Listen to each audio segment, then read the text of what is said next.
En la primavera de 1986, McDonnell Douglas lanzó lo que creía que sería el avión que salvaría su negocio en la aviación comercial. El programa MD-11 era una evolución del DC-10, el mismo fuselaje base, la misma configuración de 3 motores, pero actualizado con una cabina de vuelo para 2 pilotos, motores más eficientes, aerodinámica mejorada y garantías de rendimiento concretas que superaban todo lo que había ofrecido el avión original. La propuesta no era simplemente que el MD-11 fuera mejor que el DC-10, era que haría lo que el DC-10 no podía hacer, con una economía que el DC-10 no podía igualar y que las aerolíneas podrían construir sus redes de rutas sobre esas cifras. Delta Airlines pidió 52 unidades, KLM pidió 10, Swiss Air, Finnair, Korean Air y varios otros operadores se sumaron. El libro de pedidos al lanzamiento del programa sugería que la industria había aceptado el argumento de McDonnell Douglas. La reputación del DC-10 había sufrido por eventos que no tenían nada que ver con el diseño del MD-11, y el MD-11 era un avión diferente que merecía ser juzgado por sus propios méritos. El MD-11 resultó pesar demasiado. Las garantías de rendimiento resultaron ser incorrectas.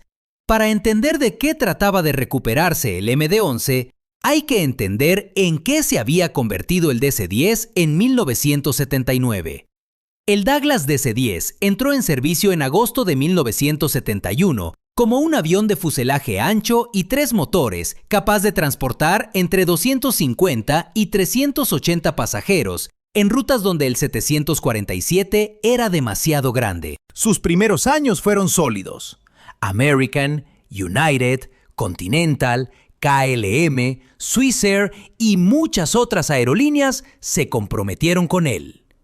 El accidente del vuelo 981 de Turkish Airlines en marzo de 1974, que mató a 346 personas cerca de París y se convirtió en el peor desastre aéreo de la historia hasta ese momento, fue causado por el fallo de una puerta de carga vinculado a un defecto de diseño que había sido documentado internamente en la planta de fabricación, pero que no derivó en una directiva de aeronavegabilidad obligatoria antes del accidente. El fallo de la puerta provocó el colapso del suelo del avión, cortando los cables de control que pasaban por debajo. McDonnell Douglas corrigió el diseño de la puerta de carga. El modelo siguió volando. El daño a la reputación fue real, pero superable. Luego llegó el 25 de mayo de 1979 en el aeropuerto O'Hare de Chicago, el vuelo 191 de American Airlines. Un DC-10 que despegaba hacia Los Ángeles perdió el motor izquierdo y el pilón durante el carreteo de despegue. El pilón había sido debilitado por un procedimiento de mantenimiento que American Airlines utilizaba y que contradecía las recomendaciones del fabricante. El motor y el pilón se retiraban juntos con una carretilla elevadora, sometiendo la brida trasera del pilón a tensiones para las que la estructura no había sido diseñada. El defecto se convirtió en una grieta. La grieta no fue detectada. El conjunto falló a 325 pies sobre la pista. La separación del motor cortó las líneas hidráulicas que controlaban los slats del ala izquierda. Los slats se retrajeron. El ala izquierda entró en pérdida antes que la derecha. El avión se inclinó hacia la izquierda y se precipitó contra el suelo. Las 273 personas a bordo murieron, junto con 2 personas en tierra. Sigue siendo el accidente aéreo individual más mortífero ocurrido en suelo estadounidense. La FAA inmovilizó todos los DC-10 en Estados Unidos durante 37 días, una medida sin precedentes para un modelo en servicio comercial generalizado. Cuando el modelo volvió a volar, la confianza pública en el DC-10 había cambiado para siempre. El avión era mecánicamente seguro. La investigación había encontrado un error de procedimiento de mantenimiento, no un defecto de diseño del avión tal como era operado. Pero seguridad y confianza no son lo mismo en el mercado de la aviación comercial. McDonnell Douglas lo entendía. El MD-11 era la respuesta. El MD-11 no era un avión nuevo. Era una evolución del DC-10, actualizada con mejoras que MDC creía que lo convertirían en una máquina cualitativamente superior. La cabina para 2 pilotos eliminaba el puesto de ingeniero de vuelo, reduciendo costos operativos. Los winglets mejoraban la eficiencia aerodinámica. La capacidad de combustible aumentaba. Los motores eran más eficientes. Las garantías que MDC incluía en sus contratos de venta reflejaban esos cálculos. El MD-11 se ofrecía con un alcance garantizado de aproximadamente 7.240 millas náuticas en configuración estándar de 3 clases. Las aerolíneas que lo pedían no estaban simplemente comprando un avión con especificaciones publicadas que esperaban se cumplieran. Estaban comprando compromisos contractuales sobre cifras de rendimiento sobre las que planificaban toda su red de rutas. Delta planificó rutas del Pacífico. Los vuelos sin escala entre Estados Unidos y destinos asiáticos requerían que el alcance garantizado se cumpliera con precisión, porque no había margen para absorber una deficiencia. El alcance prometido del MD-11 hacía viables esas rutas. Un MD-11 con menos alcance las hacía imposibles, sin una escala técnica que destruía la economía y la propuesta competitiva. KLM, que operaba una de las redes de largo alcance más densas del mundo desde Ámsterdam, tenía requisitos similares. Swissair, que operaba servicios intercontinentales desde Ginebra y Zúrich, había comprado el avión para rutas que necesitaban el alcance garantizado. Los pedidos fueron realizados. Los depósitos fueron pagados, los aviones fueron construidos. El MD-11, que salió de la línea de producción en 1989 y 1990, pesaba más que el MD-11 que se había vendido. El aumento de peso no era dramático en términos porcentuales, pero en la aviación comercial, la relación entre peso, consumo de combustible y alcance no perdona incrementos pequeños.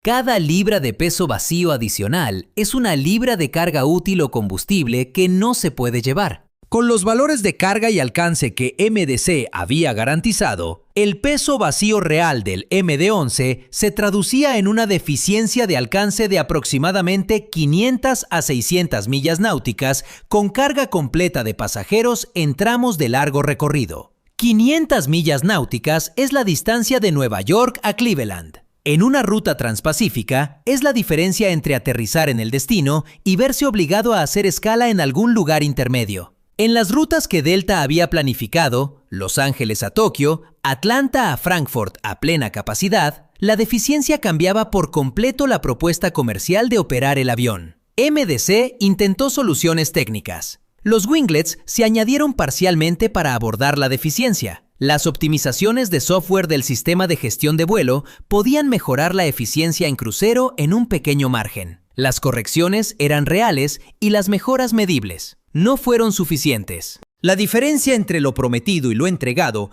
era demasiado grande para cerrarla con mejoras graduales. Las aerolíneas que habían pedido el MD-11 de buena fe, basándose en garantías contractuales de rendimiento, ahora operaban un avión que no podía cumplir esas garantías. Habían reestructurado su planificación de rutas, su programación de tripulaciones y sus contratos de mantenimiento en torno a un avión que rendía a un nivel diferente al que les habían vendido. Por cierto, si estos relatos están cambiando tu forma de ver la aviación, suscríbete. Solo toma 2 segundos y hay mucho más por venir. Delta Airlines inició el proceso formal de reclamar a MDC por la deficiencia de rendimiento a principios de los años 90. La aerolínea había pedido 52 MD-11, uno de los compromisos individuales más grandes de cualquier aerolínea con cualquier programa comercial de MDC, y la deficiencia afectaba a una parte sustancial de las rutas que esos aviones debían servir. El arbitraje de Delta con MDC fue prolongado y costoso para ambas partes. La posición de MDC durante todo el proceso estaba limitada por la misma realidad que había limitado a su equipo de ingeniería. El avión pesaba genuinamente más de lo previsto. MDC no había exagerado deliberadamente el rendimiento. El aumento de peso reflejaba desafíos de ingeniería específicos del desarrollo del avión, pero las garantías estaban estipuladas en los contratos y el rendimiento contratado no había sido entregado. El arbitraje produjo un acuerdo económico. El valor exacto del acuerdo no fue divulgado, pero fue reportado en publicaciones de la industria aeronáutica como significativo, y los términos requerían que MDC compensara a Delta por las consecuencias operacionales de la deficiencia de rendimiento. KLM negoció su propio acuerdo. Otras aerolíneas ajustaron sus expectativas hacia abajo y aceptaron el avión para rutas más cortas que las planeadas originalmente. Algunas compañías, como Swiss Air y Korean Air, operaron el modelo durante años en estructuras de rutas que podía gestionar. Pero la economía del programa para McDonnell Douglas no se recuperó de la combinación de disputas de rendimiento, costos de acuerdos y el daño reputacional de entregar menos de lo contratado. El programa M-11 produjo 200 aviones, no los 300 o más que MDC había proyectado como viables comercialmente. El mercado de fuselaje ancho, que el MD-11 había sido diseñado para conquistar, lo ganó, como en la generación anterior, Boeing. El 777, que entró en servicio en 1995, con el alcance y la capacidad de carga que el MD-11 había prometido, se convirtió en el avión definitorio del mercado de largo alcance. El MD-11 había entrado en servicio 5 años antes que el 777, con garantías que no podía cumplir, para aerolíneas que habían confiado en las cifras de MDC y aún no sabían que habían cometido un error al hacerlo. El anuncio de la fusión entre Boeing y McDonnell Douglas llegó el 15 de diciembre de 1996. La fusión combinaba al mayor fabricante mundial de aeronaves comerciales con la compañía que alguna vez había competido con él por el dominio del mercado global y que ahora, en términos de aviación comercial, ocupaba un lejano tercer lugar detrás de Boeing y Airbus. Las aprobaciones regulatorias se completaron el 1 de agosto de 1997. McDonnell Douglas, como entidad independiente, dejó de existir. Los programas de aviones que MDC tenía en desarrollo y producción no se detuvieron. Las líneas de producción en Long Beach, California, el mismo complejo que había construido el DC-9, el DC-10 y la serie MD-80, continuaron operando bajo propiedad de Boeing. La familia MD-80, que se había convertido en el caballo de batalla de fuselaje estrecho para American Airlines y otras aerolíneas, continuó en producción. La variante de carga del MD-11 continuó siendo entregada a operadores como Federal Express. El MD-90, un desarrollo adicional de la línea de fuselaje estrecho, estaba completando su cartera de pedidos. American Airlines, que operaba la mayor flota mundial de aviones de fuselaje estrecho de MDC entre cualquier aerolínea, seguía recibiendo entregas de MD-80 años después de la fusión. Los aviones que recibía, designados Boeing MD-83 en la documentación que ahora llevaba el nombre de Boeing, eran los mismos que MDC había diseñado y vendido en una era comercial anterior, ahora completados y entregados por una compañía cuya identidad había absorbido al fabricante. American Airlines había vivido el vuelo 191, el peor accidente de la historia de la aviación estadounidense, en un DC-10. Había seguido pidiendo MD-80. Ahora estaba aceptando las entregas finales de un modelo de un fabricante que ya no existía. El último MD-11 entregado a una aerolínea de pasajeros, el último avión comercial de fuselaje ancho asociado al nombre de McDonnell Douglas, fue aceptado por una aerolínea que lo había pedido en 1986, que había luchado judicialmente contra su fabricante durante los primeros años 90 y que seguía recibiendo entregas de un pedido realizado una década antes, de una empresa que desde entonces había desaparecido en la organización de su antiguo competidor. La historia de McDonnell Douglas termina en una nota que la historia de la aviación rara vez produce. Una compañía no simplemente adquirida, sino verdaderamente absorbida, hasta el punto de que la entidad superviviente eliminó deliberadamente los productos que llevaban el nombre heredado. Boeing entregó los aviones restantes en la cola de producción y cerró las líneas de aeronaves comerciales en Long Beach. El complejo que había construido el DC-3, el DC-6, el DC-8, el DC-9, el DC-10 y toda la serie M, D, fue reconvertido para trabajos de defensa y espacio, un giro que reflejaba tanto la realidad competitiva del mercado de la aviación comercial como la lógica organizativa de la fusión.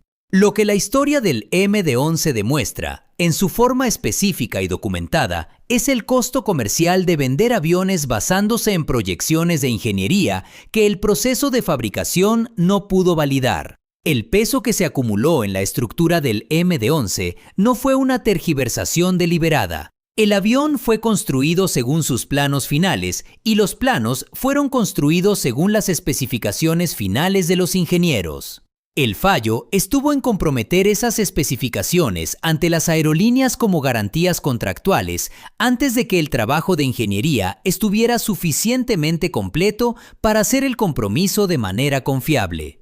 Las aerolíneas operan sobre la base de cifras en las que confían. Un avión que rinde al 80% de su alcance garantizado no es un 20% menos valioso de lo que sugiere la especificación. Es operacionalmente incompatible con la red para la que fue adquirido. Las rutas no se acortan para adaptarse al avión. Los billetes ya están vendidos. Las puertas ya están reservadas. El plan de flota fue construido en torno a un avión cuyo rendimiento real es el de un avión diferente al del plan. Delta compró el MD-11 para rutas específicas. Cuando el avión no podía volar esas rutas, todo el contexto operacional que justificaba la compra se disolvió. El acuerdo que recibió de MDC reconocía que MDC había contratado entregar algo que no entregó, un reconocimiento que llegó demasiado tarde para salvar el programa y demasiado tarde para restaurar la relación. Las últimas entregas del MD-11 ocurrieron después de que McDonnell Douglas dejara de existir. Las aerolíneas que aceptaron esos aviones los recibieron de Boeing, una empresa cuya identidad había absorbido a su antiguo proveedor, que había saldado su disputa sobre los mismos aviones y que ya no llevaba el nombre de la entidad que había hecho las promesas desde el principio. Si esta historia valió tu tiempo, dale like, suscríbete y deja tu opinión en los comentarios.